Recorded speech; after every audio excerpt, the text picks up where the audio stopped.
আজকের দিনের শুরুটা হলো আমাদের ভুলুকে আদর করা নিয়ে। ইয়েস, তো হ্যালো হোয়াটসঅ্যাপ গাইজ, আমি চলে এসেছি আমার আরও একটা ভিডিও নিয়ে। তো আজকে যাচ্ছিলাম বাবার সাথে ঘুরতে, যেতে যেতে দেখলাম ব্রহ্ম সমাজের প্যান্ডেলটাও হয়ে গেছে, এখানে কাপড় মারলেই রেডি। ভাই এদিকে গোবরডাঙ্গার প্যান্ডেলটাও ছিল প্রায় কমপ্লিট, কাপড় মারলেই রেডি। এই ছোট রোডে ঢুকিয়ে দিয়েছে ওই অটো, অর্ধেক রাস্তা ওখানেই ঘিরে নিয়ে যাবে, আর আমরা কোথাও দিবে। তারপর ভাই ভাইটাকে দেখে বুঝলাম ইচ্ছা থাকলে সব কিছুই হয়। আমরা আজকে যাচ্ছিলাম মাছের আড়তের দিকে।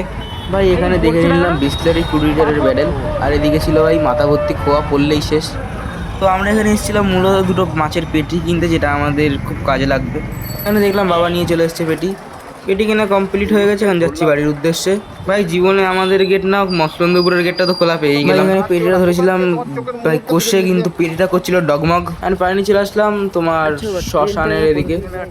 মানুষ কত নৃশংস, এখানে প্রাণীটাকে বেঁধে দিয়ে চলে গেছে, দেখে কষ্ট লাগলাম। ভাই এখানে পাটের গাড়ি ফেসে গেছে, তার জন্য এরা নামাচ্ছিল পাট। অবশ্যই পাট নামানো হয়ে গেলে আমরা চলে গেলাম বাড়ির দিকে।